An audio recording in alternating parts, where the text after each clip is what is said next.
Ovaj graf se radi i u prvom srednje, a boga mi i u trećem srednje. Dakle, treba nacrtati graf linearne funkcije y je 2x plus 1 i pod b y je 3x minus 1. Ovdje na lijevoj slici, lijevom dijelu ekrana je nacrtan taj graf y je 2x plus 1, ali sad ćemo ga maknuti, pa ćemo ga ići iz početka napraviti. Dakle, najlakše ga je napraviti tablično.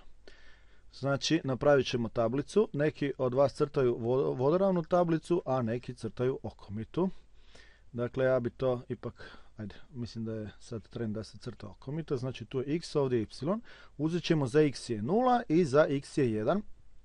Možemo mi i drugačije brojevi izabrati. Znači, za x jednako 0, y je 2 puta 0 plus 1, znači umjesto ovog x smo stavili 0 i to nam je 2 puta 0 je 0 plus 1, znači y nam je 1 i odavde smo dobili točku 0,1 kroz koju prolazi ovaj graf linearne funkcije ili taj pravac i dalje idemo za x je 1, y je 2 puta x plus 1 je 2 puta x je 1, plus 1 je 2 plus 1 je 3, znači y nam je 3, tu pišemo 3 i druga točka kroz koju prolazi naš pravac je 1, 3.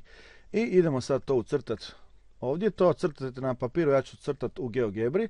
Dakle, crtamo prvo točku 0,1, ta točka nam je ovdje, a druga točka kroz koju prolazi ovaj pravac je 1, 3, znači 1 po x-u, penjemo se do 3 po y i imamo te dvije točke. I sad crtamo pravac kroz ove dvije točke, uzmete ravnalo i povučete pravac i to je to. I to bi bilo rješenje pod A. Idemo sad riješiti ovaj zadatak pod B. Primijetimo da je ovo plus 1 je u stvari odsječak na osi y, znači to je plus 1 ili točka 0,1, jel? Ima i drugih metoda kako se to crta, to ću vam pokazati u idućim video instrukcijama o crtanju grafa. I to bi bilo to, još puno zadataka na ovu temu naći ćete na našoj web stranici u našim zbirkama potpuno riješenih zadataka.